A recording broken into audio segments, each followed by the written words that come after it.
Now, head of the African desk for the International Consortium of Investigative Journalists has charged civil society organizations to do a lot more to protect journalists in their line of duty. Journalists across the world continue to encounter threats and brutalities in their bid to expose corruption and other ills in society. Speaking to Joy News on the sidelines of the World Press Freedom Day event here in Accra, Will Fitzgibbon said CSOs should stand up for journalists facing persecution. Its investigative journalist Anas Anas, on his part, called for collaboration among journalists across the globe to fight crime due to the sophisticated nature it is adopting the world over. MFA Atewa has more.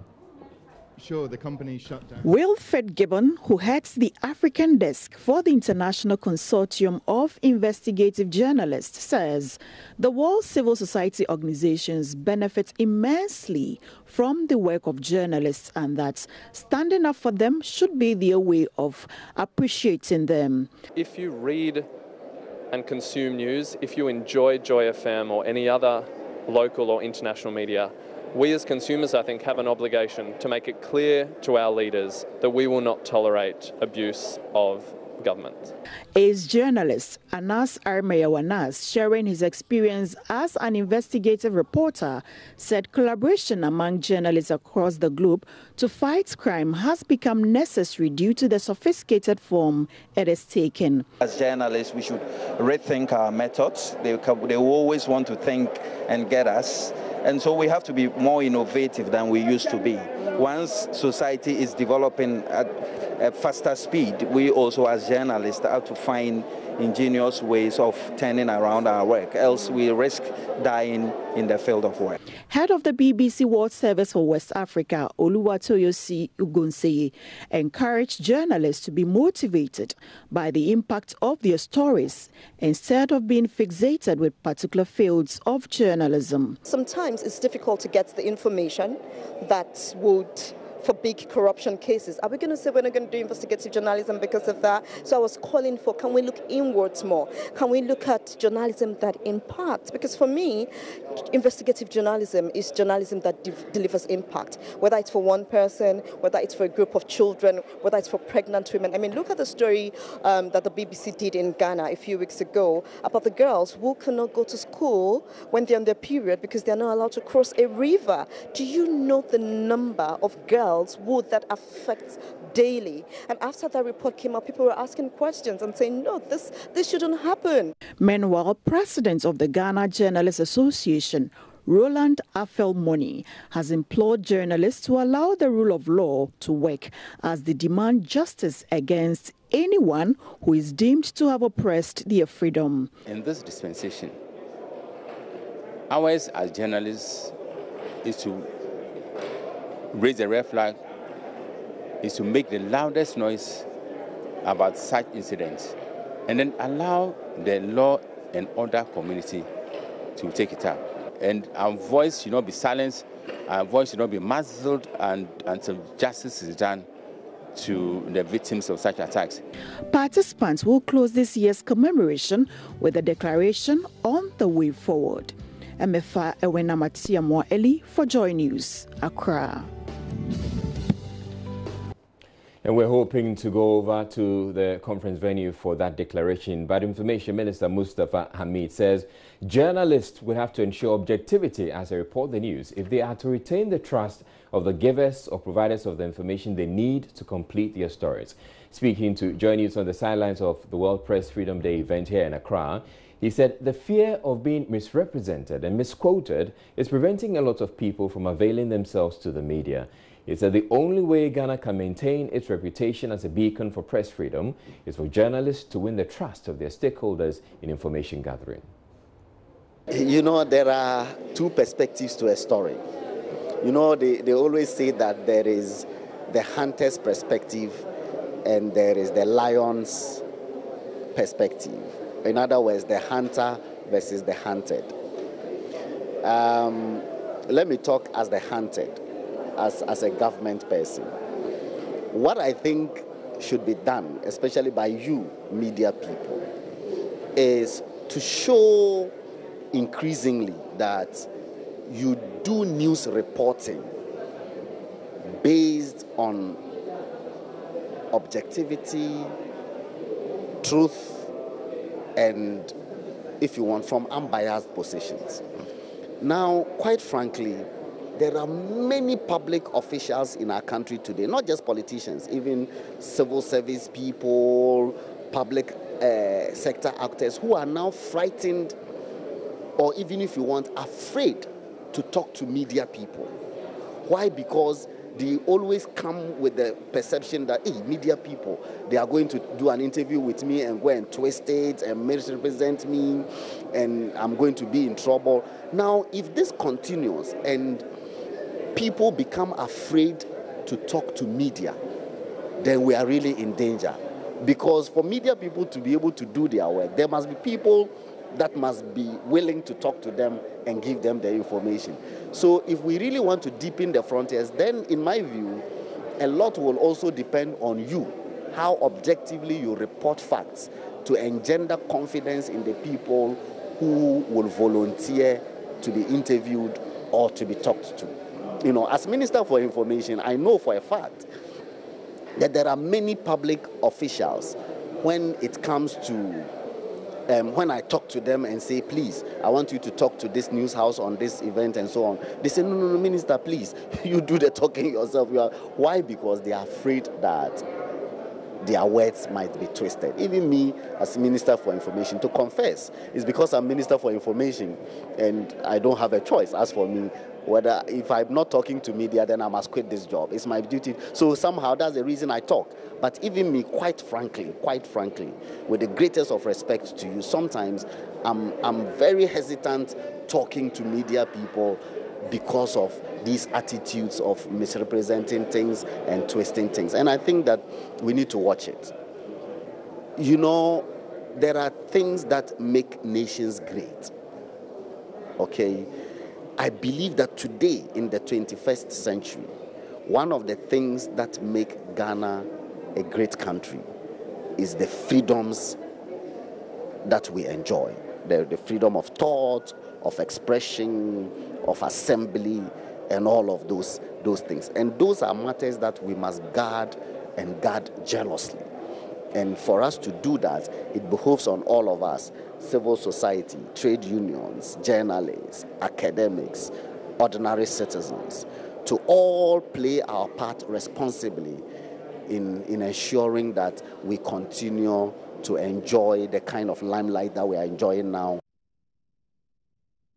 Well, the journalists gathered in Accra from around the world in commemoration of World Press Freedom Day wrapped up discussions on navigating the profession in safety and freedom as they mark the event. They've been discussing issues from mitigating risks involved in investigative journalism to sexual harassment in the workplace. We hope to bring you the Accra Declaration in a bit. But Joy News' Gifty Andapia has been interacting with some of them on the next necessary steps to be taken from the discussions. There's one thing that organizations and events like this do is you kind of feel a sense of solidarity. You kind of feel that, oh, you're not alone. If this happened to me in my country, it's happening to journalists worldwide. But yes, it should not remain at a paperwork level that, okay, we will, the Ghana, Accra, this conference issued a declaration. How do you follow up on that? I think there has to be a follow-up. There has to be a connection, a communication with journalists who have suffered, who have spoken their stories, and it has to be taken to their logical conclusion. Okay. If we look into the media industry, there is also a lot of loneliness and isolation among journalists. Men are separated from women, women are separated from women. Everybody thinks that I'm less privileged, the other one is more privileged. So whatever has happened to me, I need to keep it bottled within me. I cannot speak out because I'll lose something. So when we come to places like this and we hear there are so many other stories that are like me, it kind of gives a sense of taking away the isolation, and it creates some new bonding, which is very essential because the world is, becoming smaller. Social media has done a lot to bring people together, But journalists are not necessarily talking to each other every day. So in this kind of meetings and rooms, we can come together, share each other's troubles, and also find a collective way to move forward. Policy, training. I think that we all are in agreement that there's a lot of work that needs to be done, and there's a huge opportunity for those of us who are in the media, people like you who are behind the mic. You have a powerful tool to tell these stories and to raise these issues on, your platforms. But how do you raise those issues? What are the issues in the first place? So I think that we need to begin conversations amongst ourselves as women. We need to air out our experiences, and these experiences need to find expression in our programs, radio, TV, print, and what have you.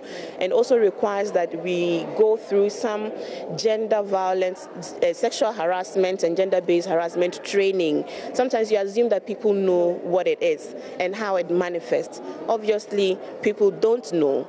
So we need to deepen knowledge so we can change people's attitudes, and hopefully the practice of it would reduce. We're going to bring you the Accra Declaration as read by the Deputy Director of UNESCO, Getachew Ngida. Foundation for West Africa, Ramon Toazon, Asian Institute of Journalism, Jonathan Block, Flick. I want to thank the drafting committee for its work and dedication. The draft version of this declaration was made available on the 27th of April on the World Press Freedom Day website, and then was sent to all participants of the conference in Accra. The deadline for comments was the 2nd of May for everybody, but it was possible to bring comments for participants until noon today. UNESCO has received comments from around 25 individuals and organizations. I want to sincerely thank them for taking the time to provide us with incredibly useful feedback. Following this feedback from participants, the drafting committee met 2 times to incorporate the comments and work on the version to be adopted. Not all feedback and comments were adopted by the drafting committee, but the inclusion of many made the declaration a richer and a more relevant document. The Accra Declaration is a non-binding, and I repeat, a non-binding declaration which highlights the key principles of freedom of expression in 2008, and which encourages various actors such as the member states, UNESCO, and civil society to apply international standards and join the efforts to protect and foster freedom of expression in all its components. Any final suggestion, dear friends, can be sent to UNESCO to Mehdi Benshallah's email, which is on the webpage of the declaration, within the next 48 hours for consideration by the drafting committee. And I now, ladies and gentlemen, humbly suggest that we accept the declaration by acclamation.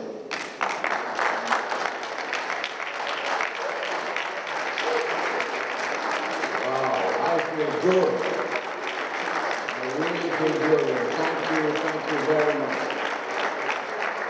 This is a wonderful document which will chart our way as we keep pursuing the right cause for freedom of expression, and certainly UNESCO will take it into its programmatic and strategic approaches as we move forward.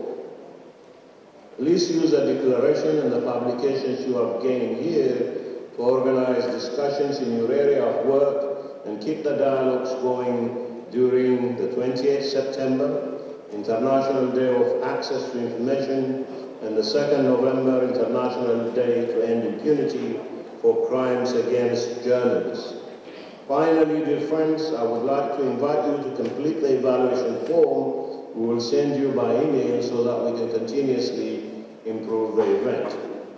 We need to add some grooving and moving and etc. and not only simply discussing about serious stuff. I was told by my better half that I need to have a work-life balance, and I guess we need to do that as we gather together in this international conference all the time. We've had over 900 registered participants at this event, among whom 400 Ghanaians. Overall, participants from 90 different countries were present, representing 200 different organizations. The event was a team effort, supported by some 50 partner organizations. We received extensive coverage both online and offline, including by a group of committed young journalists who covered the event live over the course of the 2 days and set up a dedicated website, which I have been retweeting a number of times, The Talking Drum. Give them an applause, please.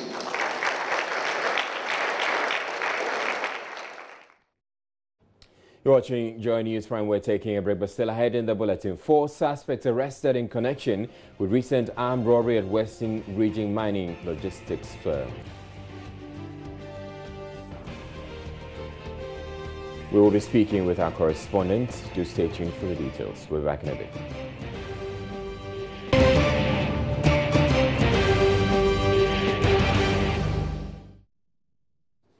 As part of efforts to help the deaf better integrate with the rest of society, the Ministry of Gender, Children and Social Protection is urging television stations to make sign language a part of all their programs.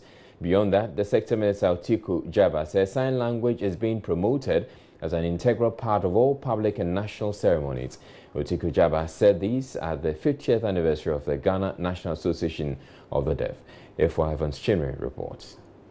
According to the 2010 National Population Housing Census, there are 737,743 persons with disabilities in Ghana, with 211,721 of them being deaf. The Gender Minister at the 50th anniversary of the Ghana National Association of the Deaf described the challenges they face daily as disturbing and asked the media to support efforts to make life better for them. She praised the state broadcaster for signing off some of their television programs.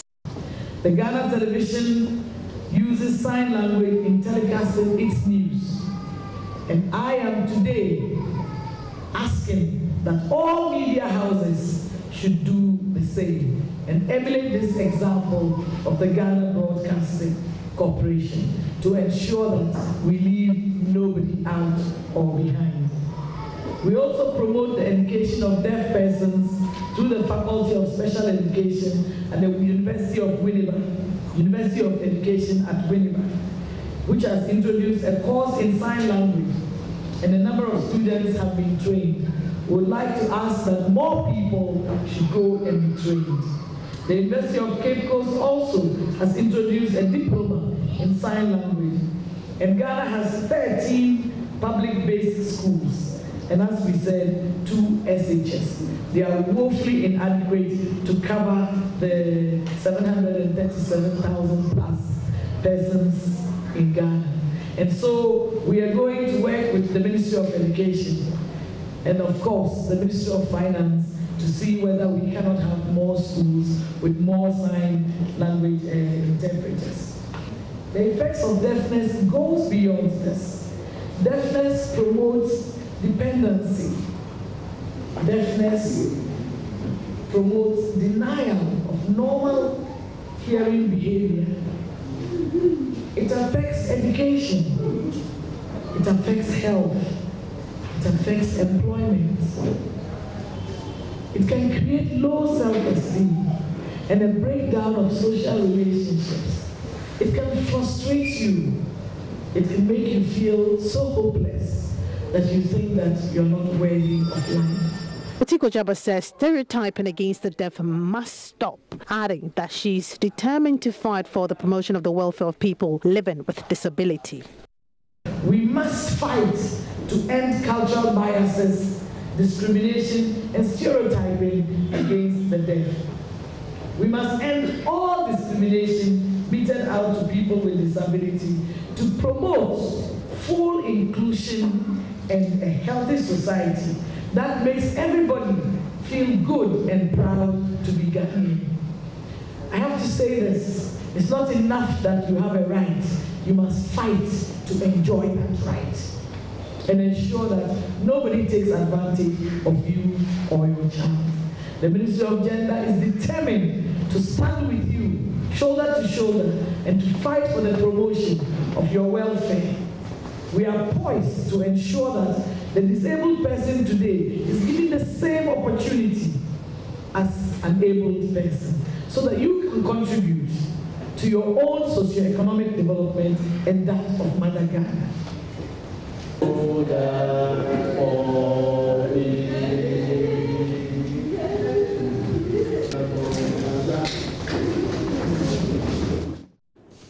Four suspects have been arrested in connection with a recent armed robbery attack in the Western region in which a police officer was killed.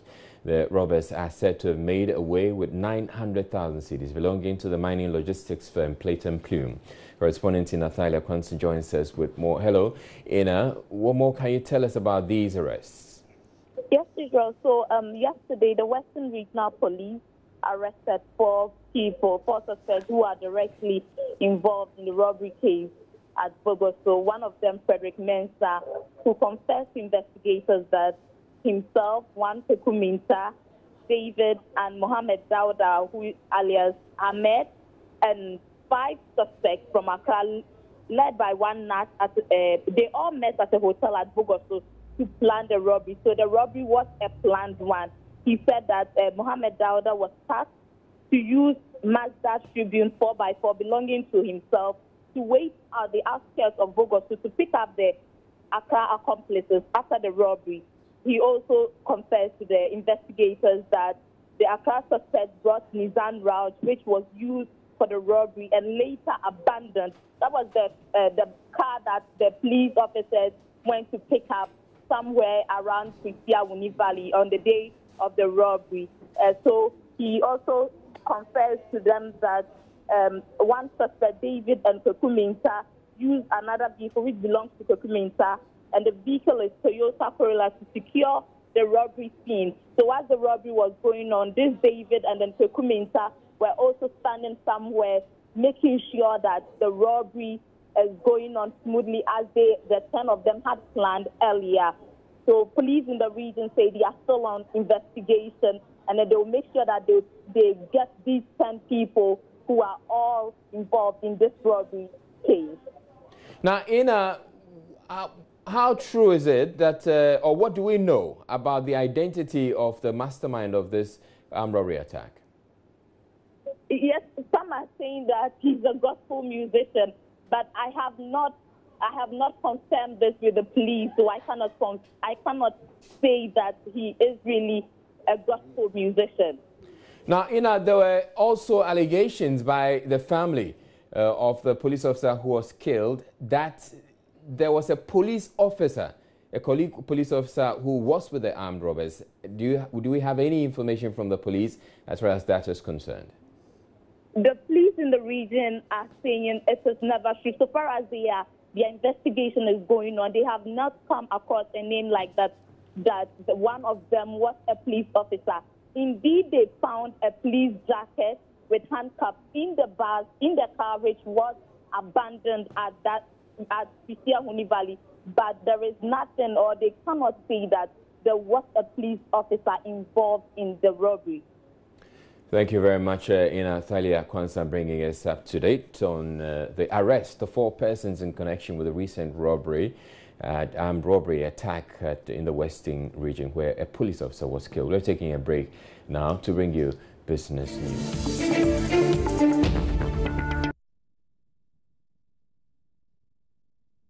Hello, good evening to you. Time now for business. Managing Director for the Tema Oil Refinery, Isaac Osei, says past problems with the company must not be used to judge its future. He was reacting to some concerns of potential investors who expressed worry over earlier comments by the Energy Minister, Boakye Jaku, that the Tema Oil Refinery would be turned into a tank farm after new refineries had been constructed in Ghana. But addressing the investors at the ongoing Offshore Technology Conference in Houston, Texas, USA, Isaac Osei emphasized that scrapping of toll does not form part of the company's strategic corporate plan and that he would engage the energy minister more on this issue. Our government wants to add on. So far as I'm concerned, the new refinery that we are planning to build, it's part of our strategic plan. But it is also part of our strategic plan to ensure that the existing refinery works. And I have no doubt in my mind that with the technicians and engineers that we have, TOR, now in a better place than it has been for years, will work. And not only will it will work efficiently and effectively and give meaning to the government's program of ensuring that the industrial sector works well. I think there ought to be synergies also between the production that we find in our fields today and a refinery such as TOR. Additional refineries are welcome, and I think the government is right to ensure that we have new refineries in this country, probably in an export processing zone. But at the same time, we must not lose sight of the fact that we have trained, experienced, competent individuals who are working as engineers and technicians in present-day TOR. And these are national assets. And as national assets, we should protect them. I don't think that the conversion into a tank farm is the way forward. I don't even know whether it is government policy. But once my minister has spoken about it at an international forum such as OTC, where we are now, I will just say that I will continue to engage the minister so that we come up with a strategy going forward which will be of benefit not only to TOR but also to our country. Away from that, managers of some small and medium-scale enterprises are preparing themselves to woo the investor community thanks to a business acceleration initiative facilitated by the Cosmos Innovation Center. 9 SMEs in all are participating in the KIC Business Booster Program, expected to help them attract capital for expansion. Joy News athlete Arthur has been interacting with the business owners and now reports. Solution Oasis makes beauty products. The company's beauty secret brand has a range of skincare and grooming products, including shea butter-based shower gels, soaps, creams, and lotions. The business has been around for 8 years, and the company's CEO, Francisca Brenda Opoku, says it's about time to scale up. We have a lot of time struggled with our finances. We feel that now with the kind of line we have and the things we've built all over the years, we are just ready to explode on the market. Minan Foods packages fresh eggs and is also into processing of Ghanaian foods. After nearly 12 years in business, the company is witnessing impressive gains, but its founder, Charity Anand Edupont, says the business needs a push to achieve its potential. These are 2 of 9 small and medium-scale enterprises benefiting from the Cosmos Innovation Center's Business Booster Program. We didn't work on impact at all. Okay. We only just worked on having our books and investor ready, having our financials investor ready. The business owners have learned how to manage accounts, validate business ideas, as well as how to make their enterprises attractive, all in an effort to woo investors. This is the second boot camp, and for these SMEs, the acceleration program couldn't have come at a better time. After boot camp 1, I realized that I didn't even know my business as much as I do. And what helped most was that after what I had learned, I could really describe my business to make sense of it to any investor. One of our weakest points in my business was our bookkeeping. We surely were doing something, but it wasn't enough to convince somebody to invest money in there. So it's made us clean up a lot of our acts, and we feel ready for investors and we feel ready for business by itself. Programs Manager for Cosmos Innovation Center, Benjamin Jankesi, says the acceleration program aims to link agribusinesses to potential investors. This is part of the three-pronged approach of the Cosmos Innovation Center, where we are looking at the whole value chain. We're looking at collaboration, where we are networking with the industry and stakeholders to identify best practices, and also how we can influence change in the space of business, and also the incubation part where we are working with young startups or bringing in new innovative businesses, and the other part is the SME bit, where we are helping already existing business to accelerate. And that's why we call it Business Booster, to give the business a boost. Portfolio manager of Roots Capital, Francis Opoku-Mensah, has been listening to pitches from the business owners. To get money from Roots Capital, Mr. Opoku-Mensah explains your business must have a track record. They say capital is coward. It only goes to places where the safety will be assured. So we look at the track record, the management team. We look at existing market. Do you have secured market? So that when I give you the funds will come back for me to give to another borrower. So basically, these are the things that we look out for, and the prospect as well. Solution Oasis hopes to become a global brand, and Minan Foods is looking to expand. By helping these businesses grow, the Cosmos Innovation Center is confident more jobs will be created, offering employment opportunities to Ghana's teeming unemployed youth. Adelaide Arthur, Joy News, Accra. Business confidence for the first quarter of 2018 has declined marginally as compared with the fourth quarter of 2017. That's according to the latest Association of Ghana Industries Barometer report. According to the president of the association, Dr. Yao Edu-Jemfi, the drop was as a result of some major challenges, including high cost of electricity tariffs, increased cost of credit, among others. The business barometer has, for the past 8 years, been used to check the true measure of business confidence and performance of firms in the country.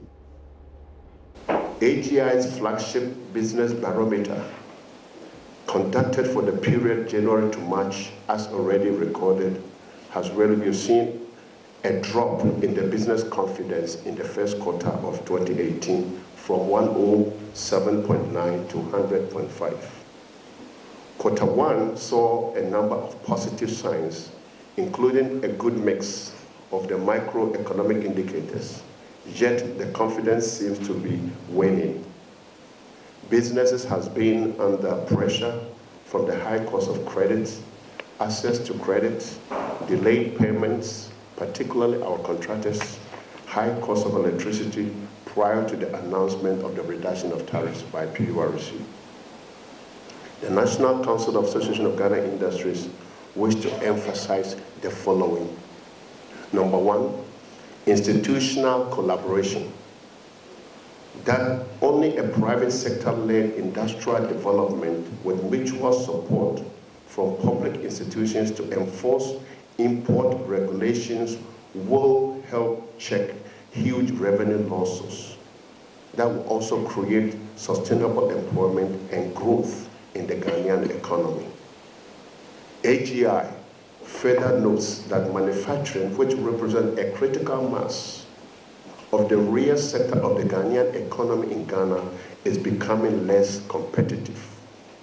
The collaboration between the AGI and the Customs Division of the GRA must be further strengthened to help to check more practices such as under-invoicing, under-declaration, and misdescription of imports in order to save manufacturing sector of Ghana from the threat of collapse. Now, Cal Bank is going ahead to transfer funds from its surplus income accounts to help with the recapitalization. This follows approval by shareholders in order to help meet the December recapitalization deadline set by the Bank of Ghana. At its annual general meeting in Accra, the bank also secured approval to increase the authorized share capital of the bank from 1 billion ordinary shares to 2 billion. Ebenezer Sabuti has more in this report. Shareholders have approved recommendations by Cal Bank Board and ordered for a transfer of 250 million cedis from the income surplus account to stated capital. This is expected to increase the bank's stated capital to 350 million cedis and make up the difference through operational results. Meanwhile, the last time the board paid dividends to shareholders was in 2015 at a cost of 53 million cedis. Frank Edu Jr. is the managing director of the bank. That basically allows us to in total transfer 250 million cedis from income surplus to stated capital. So now our stated capital goes to 350 million cedis, which puts us 50 million cedis short of the Bank of Ghana limit of 400 million. Now, if Bank of Ghana would allow the banks to do an interim audit during the course of the year, then we would be able to come even next month, be able to transfer another 50 million out of income surplus, because as we speak right now, at the end of March, our income surplus per our management accounts as published in the newspapers was 310 million cedis. Okay? If we take 300 million from that, which is the 250 plus 50, we would meet that 400 and still have 10 million in income surplus. And that's all we have for you in business. Many thanks for watching. My name is Emmanuel Apoachi.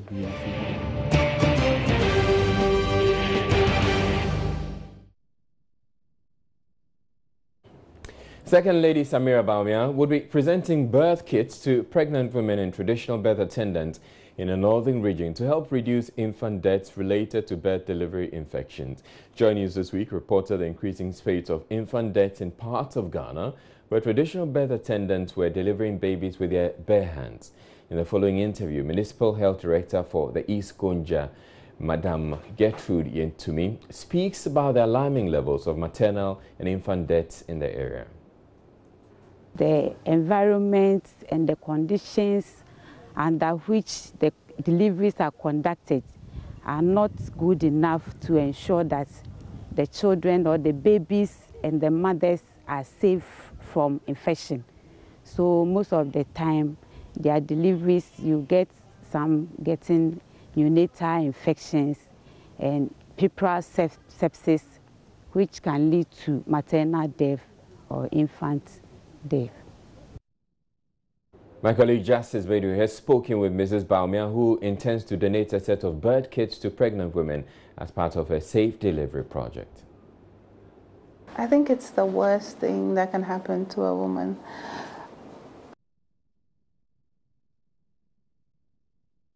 I think it's the worst thing that can happen to a woman. I have 4 children between my husband and I look at the process I went through to have them, and the love you have for your child, and the anticipation of the birth, and the preparation for the birth, and the sacrifices you make to have these children, and for any mother to be robbed of that child through no fault of hers and through preventable causes, I think is the greatest injustice. We came up with these birth kits that have sterile gloves, a sterile razor blade, a blanket for the baby, rubbing alcohol, antiseptic soap, you know, everything that the mother needs or the person who is delivering that child needs so that they can have a sterile delivery. Mind you, infection is one of the leading causes of neonatal mortality, so we wanted to deal with that. Elsewhere, the Lawra Municipal Hospital is in dire need of medical equipment. The hospital, which was established some 90 years ago, now has its structures jaded and dilapidated, forcing them to refer cases elsewhere. The hospital has no neonatal intensive care unit and has 1 incubator for the several premature babies born there. Ahead of the launch of its 90th anniversary celebrations, Joy News' Upper West Region correspondent Rafiq Salam reports on the hospital's successes and challenges. Established some 90 years ago, the Lawra Hospital's sole duty was to address the issues of preventable diseases which were prevalent during the colonial era. The first medical doctor posted to the area was Dr. Smith. Paramount Chief of the Lawra traditional area, Napo Wele Kabo III, who was born 21 years after the hospital was established, says the hospital changed its focus to curative diseases 10 years after its establishment. By extrapolation, we believe that the early hospital, the focus was more on prevention than the curative aspects, because at that time, the whole of the Northwest, and indeed the whole North, was devastated by preventable diseases like sleeping sickness, mumps, dysentery, malaria, and others, mumps, yaws. And so it was a good idea to focus on this aspect of prevention. That is, and therefore, their major focus at that time was to educate our people and try to see how they can eliminate these devastating diseases. Close to 40 years ago, Zeka Yiriyele took over the reins of the administration of the hospital, coupled with his duties as a medical assistant. He tells me how life was when he took charge of the hospital in 1978. Challenges were water and light. I had to, from our own resources, connect the hospital with water, and also pressured the water supply department to help supply the hospital with water to make it functional. Else we were using service water to wash our hands to provide services. The situation at the hospital, however, has changed today. It is now a 110-bed hospital with a little over 250 staff, serving a projected population of 64,000.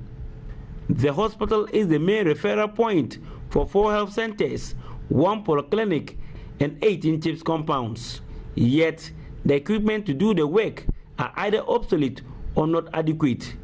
Dr. Justin Dakura is the medical superintendent of the hospital. If we are to have about 5 cesarean sections in a day, the equipment that we need are not really adequate.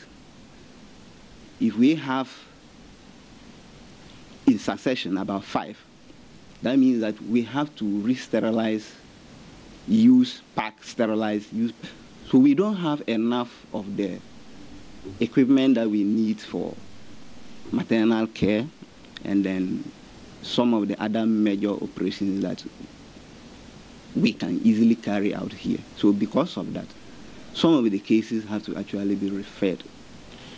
This small room I am currently in is supposed to serve as the neonatal intensive care unit of the hospital, because I'm told that they don't have it. And so, but they are supposed to take care of premature babies and other babies that are born and they are not well. But just closer to me, you can see that there's an incubator, and this incubator takes care of 1 or 2, but they have some challenges.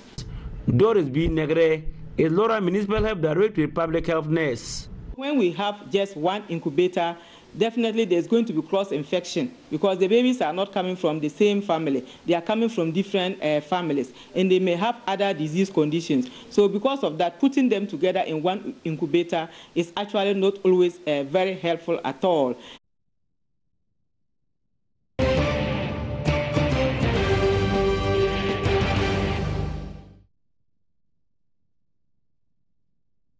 All public schools in the country will soon be provided with toilet facilities. That's according to the Sanitation Minister Kofi Ada, who is worried school children in most public schools are still struggling with basic amenities, including toilet facilities, a situation he describes as unfortunate. F.Y. Evans Chinwe reports.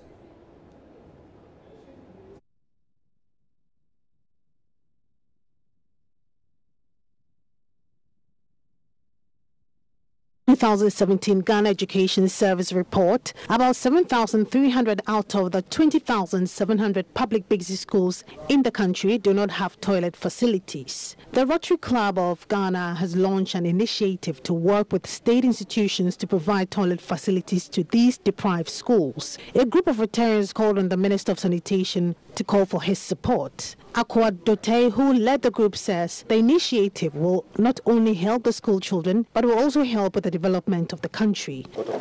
Well, our call is to make sure that we are brought into the loop to make sure that we can advocate for additional funding. You see, there's additional funding which they put in the budget, and somehow they never get to the districts where they are needed to be used. If they do, they are normally used for waste disposal systems. There's nothing wrong with that. Sanitation coverage in terms of toilets, we need to do something about that. When we are number 2 in terms of open defecation in the world. In the world. The only people who we are better than is South Sudan. It's disgraceful for Ghana. Ghana, we are special. We should be number 1, number 2, number 3, not we at the bottom. So this is what we are hoping we can do. We're hoping we can work with them, we can help each other. Minister of Sanitation Joseph Kofiada says his ministry will ensure that all public schools in Ghana are provided with toilet facilities. He says children cannot continue to suffer because of lack of toilet facilities. The government has also been able to get a second phase of the project, which we had before, rural water and sanitation, which initially was $75 million. We've been able to roll it on to $45.7 million to deliver more water, small town systems and boreholes, also to be able to construct more toilet facilities all over the country. He also announced that as part of broader efforts to ensure adequate sanitation, some youth have been trained to repair broken down boreholes across the country. The concern of sustainability of our boreholes. It's a matter that the community water sanitation has taken up seriously, and they have been charged by the ministry, of course, through from the presidency, to ensure that we have a program rolling on rehabilitating these boreholes. I think the figures show about 20 to 25% of the boreholes that have been broken down, that are not functioning well.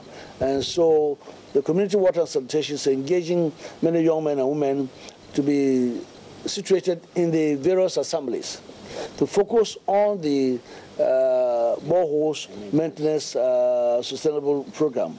These are bright young men and women who have been trained in various skills with sanitation, engineering, and public health, and so on and so forth, who will help community water and sanitation to rehabilitate these boreholes and get them going. Ghana has made significant progress providing access to improved water sources to 80% of the population and eliminating guinea worm, according to UNICEF. Despite the successes, however, water bodies in the country are being destroyed on a daily basis through illegal mining, open defecation, and many other activities. Non-governmental organization Football for Water, Ghana Wash Window, is building systems and structures in basic schools across the country to help deal with the sanitation situation in schools. Richard Kojunyako has more. Hand washing is said to reduce diarrhea and pneumonia by up to 50%. Yet less than 15% of Ghanaian households have washing facilities. 1 in 5 Ghanaians also have no access to toilet facilities and defecate in the open. The lack of clean water is said to be detrimental to many schools where students do not get clean water to wash their hands before eating, after visiting the toilet, and also after playing games. The Football for Water, Ghana Wash Window, is using football and the provision of toilet and water facilities to improve sanitation in basic schools across the country. Dr. Skwe Adote of Vitens Evidence International explains Football for Water, Ghana Wash Windows program. The main components of the project is we are providing sanitation facilities for the schools. That is toilet facilities for the schools. Then we are promoting hygiene behavioral change through football and through school health clubs. So you see that football is being played. When they finish, they will do something to show how they are promoting the hygiene in the schools. And then we want to create water quality awareness that is being executed through ProNet by MEC, the pharmaceutical company. We want the school children to know that not all clean water is actually clean. So we create the awareness among the school children. So far, we have scaled up in Cape Coast Metropolitan Assembly, working in 50 schools. And we have connected 28 schools to water. And what we seek to achieve by this program is to create awareness that if we continue to destroy our clean water bodies, then though our schools are connected and our homes are connected to water, there will be a time we will not have water in our homes anymore. Production manager of the Ghana Water Company in the Central Region, Stephen Amehe, says the Ghana Water Company is worried over the increasing turbidity levels of the rivers and water bodies in the Central Region as a result of the illegal mining activities. The Fra is so polluted by Galamsey. This morning, the average ability of the bra was over 600 NTU. And then the color was over 2,000 just this morning. Platinum Kubos. If you go to the Kakum River, where we treat for Cape Coast Metropolis, the average iron this morning was 7.4 milligrams per liter, which is very high. It can get as high as 10 milligrams per liter. So if these activities of our brothers and sisters, the chiefs, do not stop, a time will come, the plant capacity will not be able to treat water in the pool of Cape Coast and by extension Central Region.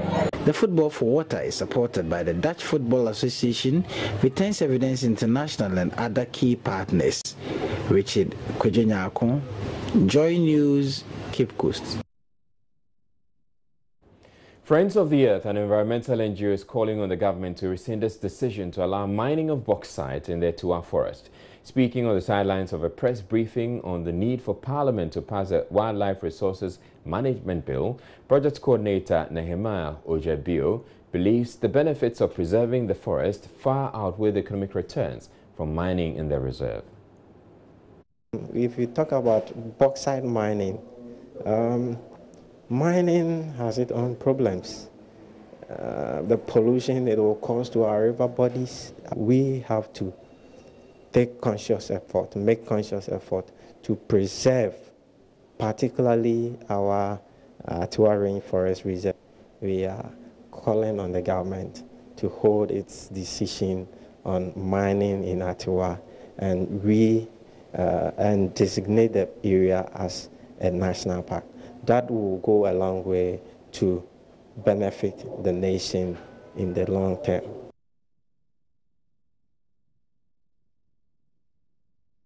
Meanwhile, Executive Director of the Ghana Wildlife Society, Eric Latte, says there is the urgent need to revise the current regulations governing wildlife to meet prevailing challenges. The laws governing our wildlife resources were basically passed in the 60s and 70s. And you agree with me that they cannot cope with the contemporary challenges we have now, or the challenges being faced by the wildlife sector. For instance, the kind of infrastructure you see springing up along our shores, inland. I mean, we need laws relating to wildlife that can mandate or obligate the private sector at least to put safeguards into their investments when it comes to wildlife resources. So all these are clear justifications why we need to overhaul the legal regime when it comes to wildlife, because a similar exercise was done to the forestry sector. The forestry sector the mainstream forestry sector has gone through a lot of reforms and changes. And we think that due attention has to be paid to wildlife as well, because wildlife management has been relegated to the background. You cannot consider the forest as more important than the wildlife, because forest itself is wildlife. The Deputy Minister of Education in charge of Technical Vocational Education, Barbara Asha Aisi, is attributing the high levels of unemployment in the country to parents choosing courses for their children rather than allowing their wards to choose courses based on their interest. According to her, the misconceptions created about the TVET sector has led to many graduates who are unemployed. Barbara Asha Aisi spoke to the media after touring some technical and vocational institutions in the central region. Richard Kwejenyako has more. The Deputy Minister, Barbara Asha Aisi, the Chairman of the NAPTEX Council and the Director of NAPTEX have been touring technical and vocational institutions in the central region that are currently writing the exams. The exams being written by the students, according to NAPTEX, form part of the academic and career progressions that could lead them acquiring PhDs in future. Speaking to the media after the tour, the Deputy Minister bemoaned how the TVET sector has been made to look as if it is for students that do not do well academically. According to her, the prospects in the TVET sector are higher than many people know. Barbara Ashaisi laments many graduates today are unable to secure jobs because they pursued courses that were not of interest to them, but rather courses born out of parental and societal influences. Young Framan, we should impose on them what they should do. It's the gift that will make you successful. It's the talent that will make you successful. Different perception, or we must have become ambassadors to change people's perception about TVET in this country, because if we still have in our mind that TVET is for people who are dull or who are not brilliant, then we'll still be where we are. Council Chairman of NAPTEX, Kwesi Agyemang, says the TVET sector has more openings than any other sector and wants the attitude of people towards technical and vocational education change. NAPTEX more or less like an equivalent of WAEC, and what we do is to monitor the examination, the conduct of the examination for the technical or the TVET side of education in Ghana. The importance of these exams is critical in the sense that it monitors and prepares students for their academic progression. We normally have the students going through the secondary school system where they can go through, become PhD. This Core 2 examination also affords the TVET students the opportunity to have academic progression or career progressions. Richard Kwejenyakon, Joy News, Cape Coast.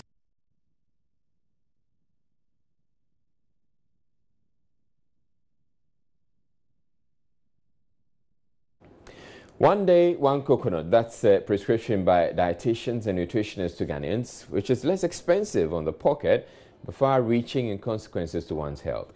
In the second part of our special feature on coconuts, Joy News' Komladom reports the latest boom in coconut demand could last for some time, as many more Ghanaians, conscious of their health, look to alternatives to keep the doctor away.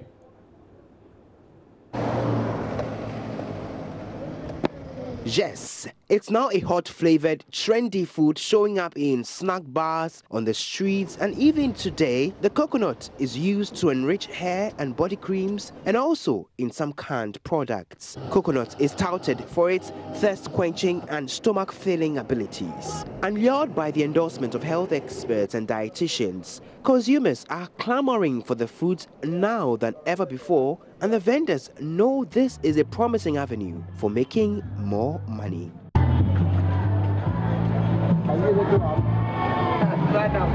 Much of the hype has spurred many Ghanaians to go on a prescription, 1 coconut a day, sometimes 2 or even 3. And testimonies abound about the health benefits of drinking coconut water. Joshua says many of the people who buy from him at Medina often tell stories about how healthier they have become since they started drinking coconut water. We've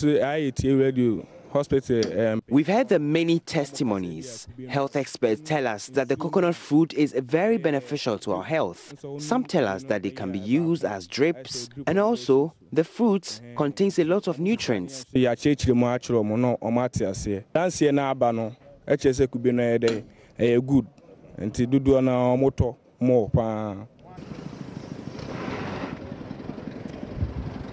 Under a tarted umbrella, few meters away from the street, here at Bawaleshi sits 23-year-old Mike, who has set up his coconut stand. 2 women approach to have some coconut, Elizabeth Sedofo and Georgina Omanye, who have to drink coconut water as part of a medication they are on.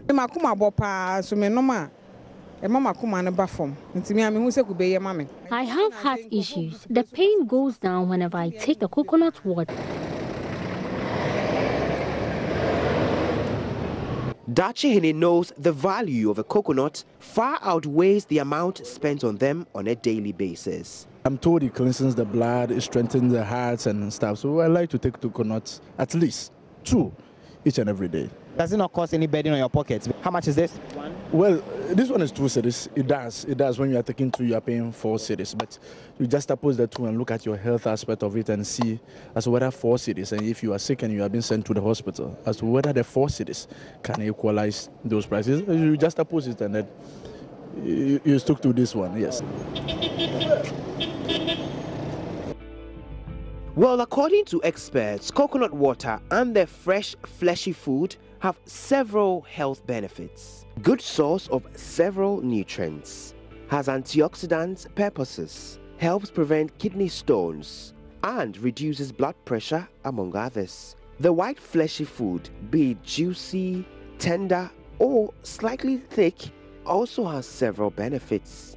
Rich in fiber, contains healthy fats, protects against heart disease and stroke, and fights abdominal weight gain. Parkwesi Hackman is a registered dietitian and nutritionist. He's excited about the coconut craze because of the benefits the fruits offer. I'm particularly happy because it is indigenous. Instead of going to buy the foreign apple, which is expensive, but I prefer that we'll buy our coconut expensively than I'm going to buy an apple expensive. He confirms the nutritional values of a fruit. First, he talks about the coconut water. Coconut water has what we call electrolytes or minerals, and they include calcium, potassium, magnesium, and sodium. These are electrolytes which are needed for proper heart and nervous function. When we say the nervous system, it refers to the part of the body that helps us feel. So when you take enough of these ions, they help ensure that your heart is working well, your nervous system is working well. Apart from that, some of these ions also are good for hypertensives, especially potassium, magnesium, and calcium. Because of the electrolyte, coconut water will serve as a good first aid for people who suffer diarrhea and would not get immediate medical attention, because the nutrients or the ions that are found in an oral rehydration salt or solution are also furnished in coconut water. And so for a first aid before you get medical attention, coconut water will serve as a good first aid for someone who suffers diarrhea. The coconut water itself should give you a good hydration. Now, my experience as a dietitian tells me that most Ghanaians do not take in as much fluid or water as they are supposed to. At least, taking coconut should help complement the little water that you take in a day. And then we also consider the flesh. The flesh of coconut is also very good because it has other nutrients like copper, zinc, and iron, which are needed in building the red blood cells and also boosting the immune system. And then there's also vitamin C, which is also provided by coconut. Vitamin C is needed for wound healing. Vitamin C is also needed for boosting the immune system. Now, when you don't take enough of these antioxidants, your body is always injured or some of the cells may be killed.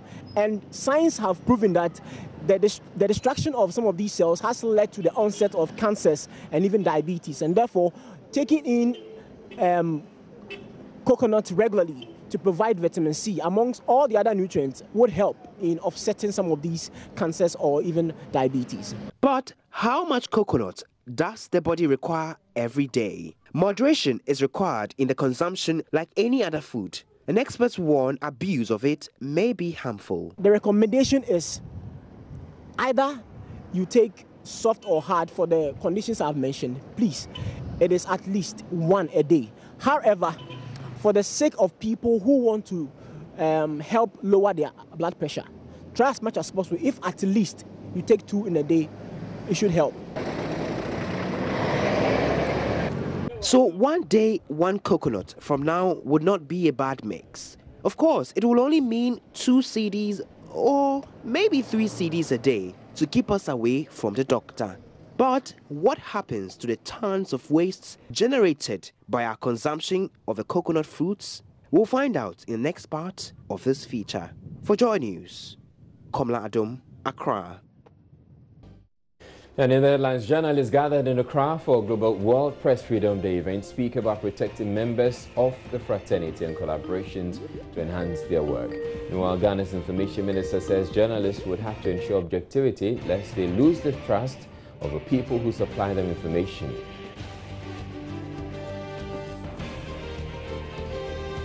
In another development, the Gender Minister wants media houses in Ghana to hire sign language interpreters for their TV shows.